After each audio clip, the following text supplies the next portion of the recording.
안녕하세요. 직장인 투자자 A입니다. 오늘 비트코인 시장은 다소 큰 하락이 있었죠. 비트코인 같은 경우에는 약 5% 이상 하락을 했고요. 어떤 알트코인 같은 경우에는 마이너스 20%까지도 하락하는 모습을 연출했습니다.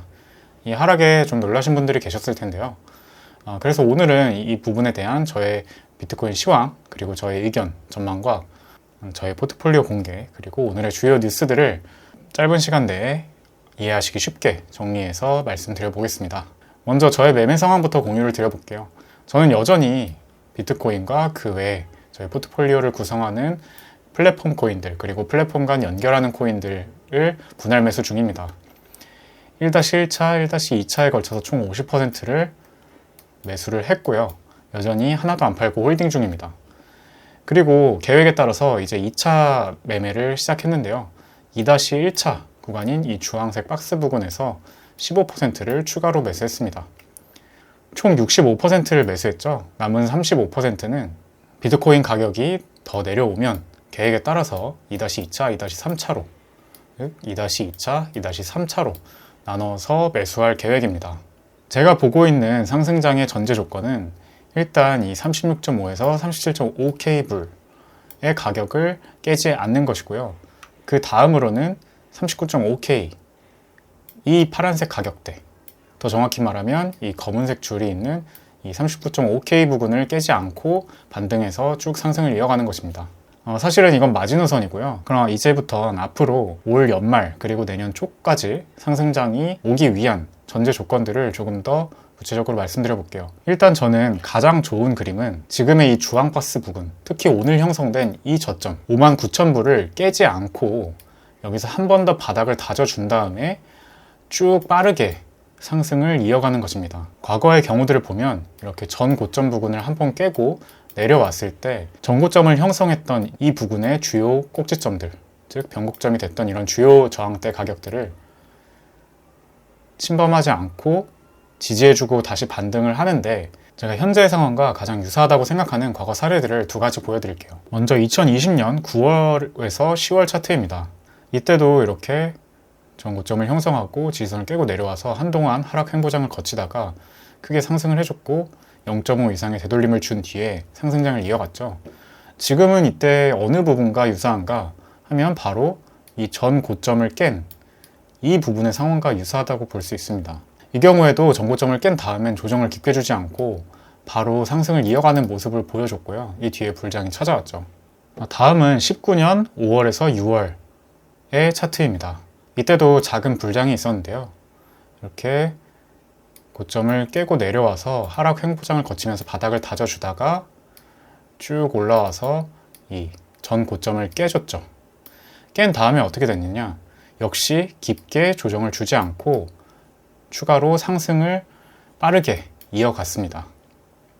두 가지라고 했는데 한 가지 더 보여드릴게요. 이건 많은 분들이 기억하시는 2017년, 18년의 불장입니다. 2017년 말이죠, 정확히는. 이때도 이렇게 상승장 중간에 한번 조정을 거쳐줬다가 다시 올랐던 경우에 전고점을 깨고 난 뒤에는 크게 조정을 주지 않고 바로 상승장을 지속해서 역사적인 고점까지 도달한 바 있습니다. 자, 다시 현재로 돌아보겠습니다. 오늘 형성한 저점을 깨지 않고 바닥을 다져준 다음 빠르게 추가 상승을 이어가는 것이 가장 긍정적이라고 볼 수 있겠습니다. 반대로 말하면 만약 비트코인이 추가적으로 이 저점을 깨고 더 내려간다, 그럼 그만큼 추가 상승장에 대한 확률이 낮아진다고 해석하면 되겠고요. 반대로 정말로 이 저점을 깨지 않고 추가로 상승해버린다? 그렇다면 연말 또 내년 연초 불장의 가능성을 더 높게 볼 수 있는 겁니다. 그렇기 때문에 저도 지금의 주황색 박스 구간을 특별히 주황색으로 표시를 해놓고 중요한 구간, 또 중요하게 반등할 수 있는 구간으로 표시해놨던 것도 있고요. 최근에 조정해서 분할 매수를 한 이유도 바로 그 때문이기도 합니다. 그러나 꼭 그런 경우만 있었느냐? 그런 경우만 있었던 건 아닙니다.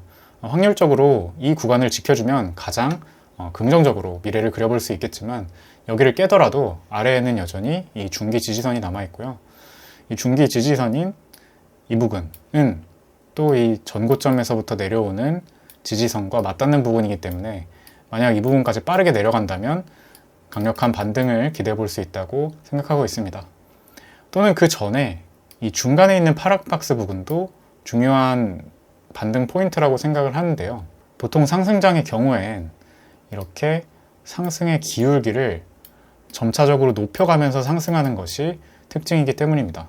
따라서 꼭 이 중기 지지선까지 내려오는 것이 아니라 그 전에도 얼마든지 추가적인 반등 포인트가 될 수 있다라고 보고 있고요. 그러한 이유로 저는 이렇게 분할 매수 포인트들, 다르게 말하면 반등이 올 확률이 굉장히 높은 포인트들을 미리 표시해 놓고 대기하고 있었던 겁니다. 내가 도저히 언제 사야 될지 모르겠다 하시는 분들은 제가 이렇게 차트를 다 올려드리니까 이 차트 그대로 한번 본인의 트레이딩 사이트에 접속하셔서 한번 그려보세요. 정말 아무것도 모르겠으셔도 제가 정말 중요한 부분들만 그려놓은 것이기 때문에 이걸 따라서 그리는 것만으로도 굉장히 매매에 도움을 많이 받으실 겁니다. 이더리움의 경우도 한번 볼게요. 이더리움 역시 전고점부터 내려오는 이러한 대각 지지선 한번 리테스트 해주고 다시 오른 모습이고요. 다시 한번 이 지지선에서 단기 반등을 한 모습입니다. 이 지지선을 뚫고 내려가면 그만큼 좋지 않은 사인이 되겠고, 반대로 이 지점을 지켜주면서 추가 상승장을 이어준다면 여태까지 제가 생각했던 여러 상승장 시작의 조건들, 예를 들면 본격 상승 전에는 이렇게 이 상승분에 대한 0.5에서 0.618 정도의 되돌림을 준다. 정확히 그랬죠? 0.5에서 0.618 되돌림까지 줬고, 또 이렇게 전고점까지 뚫어줬고, 이렇게 계속해서 기존에 통계적으로 많이 발생했던 상승장의 모습을 잘 따라가고 있는 모습입니다. 따라서 매매를 하실 때 이 대각 지지선을 과연 뚫고 내려오는지, 또 뚫고 내려왔다면 거짓으로, 페이크로 뚫고 내려와서 금방 다시 올라가는 게 아니라 계속해서 이 지지선이었던 곳을 저항받아서 추가적으로 내려오는지 확인하면 좋을 것 같습니다. 다음은 도미넌스 차트입니다. 오늘 비트코인이 빠진 것 대비 알트코인들이 더 많이 하락했기 때문에 아무래도 이 도미넌스는 올라올 수밖에 없었습니다. 지금은 단기적으로 도미넌스가 이 40에서 42 구간을 바닥으로 다시 반등하고 있는 것이 추세이고요. 상승장의 시작에는 아무래도 비트코인으로 돈이 더 몰리는 경향이 있기 때문에 이 비트코인의 도미넌스는 추가적으로 상승할 가능성도 아직 얼마든지 있다고 생각합니다. 그만큼 포트폴리오에 아직은 비트코인을 최소 20% 정도는 편입하는 게 유리하지 않나 라고 저는 판단하고 있고요. 실제로 제 포트폴리오에도 약 20% 정도 비트코인을 매수해서 편입하고 있습니다. 오늘은 꼭 이 메이저 알트코인들의 차트도 같이 봐야 할 것 같아요. 지금은 대표적인 메이저 알트코인 중에 하나인 에이다입니다. 한국인 투자자분들이 많이 사랑하시는 코인이죠. 에이다 같은 경우에는 이렇게 하락을 해준 이후에 이 저점을 기반으로 계속해서 저점을 높여가면서, 게다가 이 고점에서부터 내려온 이 저항선도 차례차례 뚫어주면서 추가적으로 상승하지 않을까 하는 기대감을 많이 모으고 있었습니다. 하지만 오늘 하락으로 인해서 다시 이 지지선 밑으로 쭉 내려가 버렸고요. 이거는 솔직히 그렇게 좋은 사인은 아니라는 생각이 듭니다. 예를 들면 제가 구덩이 패턴이라고 부르는 패턴이 있는데요. 이론책에서는 딱히 발견하지 못했기 때문에 제가 그래도 꽤 먼저 발견한 편이라고 생각해서 제 나름의 이름을 그냥 붙였습니다. 이 구덩이 패턴이란 건 무엇을 말하냐면, 이렇게 고점에서부터 내려오는 이 모습과 저점을 이루는 모습이 이런 직각삼각형을 닮아 있을 때, 이것이 직각삼각형의 밑변으로 내려가서 이렇게 구덩이를 만들고 다시 올라가는 패턴을 말합니다. 그런 면에서 지금은 이러한 패턴이 실현되지 않을까 좀 우려스럽게 보고 있는 상황이고요. 물론 이때도 이렇게 직각삼각형만 만들고 이 직각삼각형을 탈출해서 추가 상승장을 이어가서 이럴 가능성도 배제할 수는 없지만, 일단 차트상으로만 봤을 때는 그럴 가능성도 있기 때문에 지금은 굳이 매수를 할 구간은 아니라고 생각을 합니다. 차라리 이 차트가 그러한 구덩이 패턴의 위협에서 벗어나서 이렇게 지금의 저점을 기반으로 다시 상승을 해주던가, 그러면서 이 저항선을 뚫어주던가, 아니면 내려갔다가 바닥을 다지고 있을 때 차라리 그때 사는 게 조금 더 손익비가 좋지 않나 라고 생각을 하고 있습니다. 이건 이오스 차트인데요. 이오스 차트도 얼추 비슷하죠. 제가 이오스나 이클 같은 메이저 알트코인들에 대해서 지난 영상에서 좋은 모습을 보이고 있다라고 말씀을 드렸었는데요. 그 이유는 그때도 설명드렸지만, 이렇게 역 헤드 앤 숄더 패턴을 그리거나 아니면 이런 식으로 컵앤핸들 패턴을 그릴 것으로 기대가 됐고, 또 고점에서부터 뻗어나오는 이 주요 저항선을 뚫고 한 차례 지지를 받아서 추가 상승을 하나 하고 있는 상태였기 때문이었습니다. 하지만 오늘의 하락으로 역시 이러한 상승은 당분간은 기대하기가 조금 어렵게 되었고요. 물론 단기간에 이 저항선 위로 다시 올라와 준다면 얘기가 달라지겠지만, 그렇지 않고 다시 추가적으로 하락을 해버린다면 당분간은 이 상승을 기대하기는 확률적으로 조금 어렵지 않나 싶습니다. 혹시 다시 올라오더라도 굳이 이렇게 차트가 한번 하락을 해버린 시점에서 이 코인을 단타가 아닌 중기 투자의 관점으로 좀 큰 수익률을 먹기 위해서 지금 들어갈 필요는 굳이 없지 않나. 물론 들어가는 건 자유지만 굳이 지금 시점에 하는 게 과연 기회비용이나 뭐 손익비 이런 것들을 다 따져봤을 때 좋은 시점이냐 라는 데에 대해서 저는 굳이 지금 이것을 매수할 필요는 없을 것 같다 라고 생각을 하고 있습니다. 화면에 보이시는 이더리움 클래식도 마찬가지인데요. 똑같은 모습이죠. 이렇게 저항선이 있었는데 이 저항선을 뚫고 지지받아서 추가 상승하나 싶었는데 다시 내려가 버렸죠. 이렇게 되면 이런 직각삼각형 모양을 형성하게도 되고요. 그랬을 경우에 이렇게 아래쪽으로 내려갈 수 있는 가능성도 이제는 배제할 수가 없게 되었습니다. 따라서 이것을 굳이 지금 매수를 할 필요는 없는 것 같다라는 게 개인적인 생각이고, 차라리 나중에 저항선 뚫고 다시 올라왔을 때 그때 리테스트 받을 때 사는 게 낫지 않나 이런 생각이 듭니다. 이더리움 클래식 같은 경우에 오늘 마이너스 20%까지 찍었더라고요. 아마 보유하고 계신 분들께서는 조금 놀라셨을 거라 생각합니다. 제가 지난 영상에서도 이런 거를 째리고는 있대, 아직은 살 때는 아니라고 생각한다, 제가 살 때가 되면 말씀드리겠다라고 방송을 했었는데요. 역시 확실히 확률을 따져봤을 때는 바로 살 자리는 아니었다고 생각을 합니다. 아직 비트코인 도미넌스도 여전히 높아지는 추세에 있고, 비트코인이나 기타 플랫폼 코인들이 아직은 트렌드를 주도하고 있기 때문에요. 나중에 메이저 장이 오면 그때 진입을 빠르게 해보는 게 조금 더 나을 거라 생각합니다. 네, 저의 현재 포트폴리오 말씀드리겠습니다. 플랫폼 코인과 플랫폼 간 연결 코인이 아무래도 실제 수요가 뒷받침되고 있고, 코인 시장이 커질수록 이러한 수혜를 받을 것으로 기대되고 있습니다. 특히 어느 자산도 마찬가지지만, 주식도 마찬가지고 부동산도 마찬가지지만, 상승장의 초입에는 좀 더 가치가 높은 것들이 먼저 오르는 경우가 많습니다. 그 이후에 그러한 상승장이 끝났을 때 이제 조금 더 가치가 덜 했던 것들까지 자금이 뿌려지면서 순환 펌핑이 되는 그러한 것이 일반적인 자산시장의 특징이죠. 뿐만 아니라 아까도 말씀드렸다시피 상승장 초입에는 비트코인이나 이더리움 같은 것들이 먼저 독주를 하는 경우가 많기 때문에 이렇게 비트코인, 이더리움, 그리고 다른 플랫폼 코인이나 플랫폼 간 연결 코인들 위주로 매수를 하였습니다. 분배는 업비트 40%, 해외거래소 30%, 그리고 현금 30%로 보유하고 있고, 이 현금은 기존의 포트폴리오, 즉 이러한 코인들이 가격이 내려오고 아까 말씀드렸던 비트코인의 타겟 매수 가격이 올 때마다 추가 매수하려고 대기 중입니다. 실제로 이 비트코인, 폴카다, 체인링크, 솔라나, 코스모스, 아발란체, 아마 이 코인들을 계속 보고 계셨던 분들이라면 이 코인들이 최근에 굉장히 많이 상승했다는 걸 확인하실 수 있을 거예요. 다른 코인들 대비요. 그래서 이러한 트렌드는 여전히 유효하다고 보고 있고, 아직 매도하지 않고 더 담으려고 합니다. 여기 해외 거래소라고 써놨지만 비트코인, 이더리움, 폴카다, 솔라나, 또 코스모스, 루나까지 다 국내 거래소에서 살 수 있습니다. 그래서 이 업비트를 둘러보셔도 이 코인들은 살 수 있으니까 한번 관심 있으신 분들은 또 살펴보셔도 좋을 것 같아요. 단 이미 어느 정도 오른 상태이기 때문에 조정을 잘 이용해서 사야 나중에 혹시 상승장에 대한 예측이 틀렸을 때, 상승장에 대한 시나리오가 틀렸을 때 적절한 대응이 가능하니까 오르는 중에 사지 마시고 떨어질 때마다, 떨어지고 반등을 할 만한 포인트에 올 때마다 분할 매수로 사시길 바라겠습니다. 또 올인도 가급적이면 피하시고요. 항상 현금을 남겨둔다는 마인드로 접근하시면 내 예상이 틀렸을 때도 얼마든지 충분히 대응할 수가 있습니다. 그런 습관을 들이셔야지만 이 코인 시장에서 오래 살아남으실 수 있다는 걸 꼭 기억하시기 바랍니다.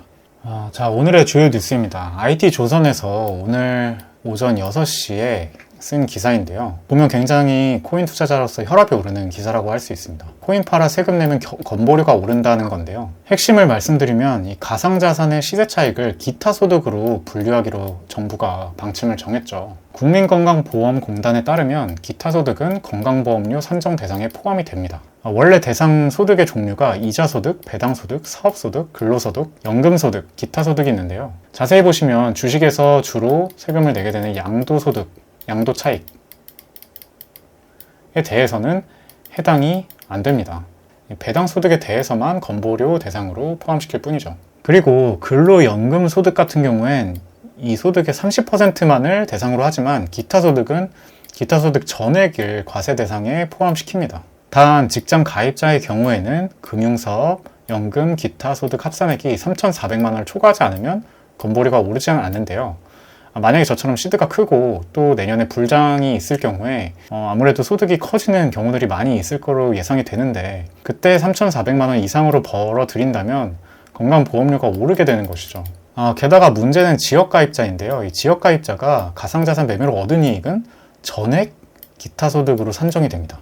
이런 분들이 많지는 않겠지만 그래도 불장이 충분히 나올 수 있는 경우라고 생각이 되는데요. 만약에 예를 들어서 6억 원쯤의 시세 차익을 봤다면 최대 월 400만 원에 가까운 건강보험료를 내야 한다는 겁니다. 너무 많은 것 같아요. 이것뿐만이 아니라 가상자산에 대한 양도 차익에 대해서 세금도 1억 3,200만 원, 22%를 내야 되고요. 건보료를 1년에 4,800만 원 내면 1억 8천만 원을 내야 되는 겁니다. 가상자산 수익의 30%래요. 안 그래도 과세 방식에 대해서 주식과 형평성이 맞지 않는다는 지적이 나왔는데요. 이 건보료에 대해서도 이러한 지적이 나올 수밖에 없는 거죠. 주식으로 번 돈은 양도소득에 해당돼서 아까 말씀드린 것처럼 건강보험료 산정 대상에 포함되지가 않습니다. 또 주식의 비과세 한도는 5천만 원이죠. 가상자산은 250만 원입니다. 250만 원 이상 벌면 그때부터 과세가 되는데 주식은 5천만 원을 벌 때까지 과세가 안 되는 거예요. 이건 너무 불합리하다는 생각이 듭니다. 현재 분위기를 보면 세금을 매기는 것에 대해서 거부하는 사람은 없습니다. 다만 이 세금을 매기는 방식에 대해서 그 기준을 적어도 주식과 비슷하게 해야 되지 않겠냐, 너무 불합리하고 불공정하다라는 지적이 나올 수밖에 없는 거죠. 그럼에도 정부는 계속 입장을 고수하고 있기 때문에 과연 이 흐름이 어떻게 이어갈지는 조금 더 지켜봐야 될 것 같습니다. 조금 더 납득이 가는 그런 과세 제도가 정착이 되길 바라봅니다. 마지막으로 오늘 우리 구독자분들께 주의사항 한 가지 말씀드리고 싶었는데요. 오늘 제 채널에 이렇게 구독자분께서 굉장히 좋은 말씀, 제일 먼저 접한 코인 유튜브고 앞으로 자주 올게요, 정보 감사해요라고 감사하게 댓글을 달아주셨는데, 여기 대댓글로 제 사칭 계정이 이상한 댓글을 달아놨습니다. 이렇게 전화번호를 쓰면서 거래 또는 투자에 대한 조언을 얻으려면 위의 번호로 그에게 이야기하십시오 이러는데, 제가 이게 평소에 쓰는 말투가 아니잖아요. 그래서 저를 봐오셨던 분들이라면 한 번은 의심을 해보셨을 텐데 처음 보시는 분들께서는 여기에 혹해서 이러한 전화번호나 또는 링크로 접속을 하실 수 있겠다는 생각이 들었습니다. 이렇게 좀 의심이 되는 경우에, 특히 이런 프로필 사진 같은 경우에 조금 잘리게 나오거든요. 이렇게 조금이라도 의심이 되는 경우에는 섣불리 이러한 링크나 전화번호로 접속을 하지 마시고 한번 댓글로 한 번 더 이게 맞는지 질문을 주신다든지 아니면 조금 더 기다려 보시길 바라겠습니다. 제가 발견하는 대로 되도록 빨리 신고하고 삭제 조치하겠습니다. 이 얘기를 빼먹었네요. 현재 이렇게 변동성이 커진 상황에서는 장투러들, 또 중기투자인 사람들은 자신의 중기적인 또는 장기적인 관점에 맞춰서 계속해서 분할 매수해 나가는 상황이라고 보시면 되고요. 반대로 단타러들에게는 지금만큼 단타치기 좋은 기회가 없습니다. 원래 단타는 변동성이 확 확대됐을 때 하는 게 굉장히 유리하거든요. 손익비도 잘 나오고 또 변곡점 잡기도 유리하고요. 그래서 단타를 치시는 분들께 좀 도움이 될 만한 부분들을 말씀드려보면, 현재는 굉장히 다양한 패턴이 공존할 수 있는 가능성이 많은 곳입니다. 검은색으로 표시한 이 지지선이 뚫렸고 이제 리테스트를 하러 올라올 것이기 때문에 리테스트 하러 올라오면 이 검은색 부분에서 한번 매도 또는 숏을 칠 수 있겠고요. 그랬을 때 내려가는 타겟가는 아까 말씀드렸던 것처럼 우리에겐 가장 좋은 상승 시나리오인 이 전저점 부근까지 내려올 수 있겠고, 여기서 더 내려가 버리면 이런 다음 박스들까지도 내려갈 수 있는 겁니다. 반대로 손절은 이 지지선 부근 위쪽으로 갔을 때 손절이 되게끔 가격을 설정해주면 좋겠죠. 오늘도 이렇게 코인 시황과 여러분이 주목하셔야 할 만한 포인트들 그리고 주요 뉴스들을 짚어봤는데요. 영상이 유익하셨다면 주변에 추천도 많이 부탁드리고 좋아요, 구독, 알림 설정까지 해주시면 이러한 정보를 가장 먼저 받아보실 수 있습니다. 그럼 오늘도 이렇게 끝까지 영상 시청해주셔서 감사하고요. 저는 다음 영상에서 더 유익한 소식으로 찾아뵙겠습니다. 지금까지 직장인 투자자 A였습니다.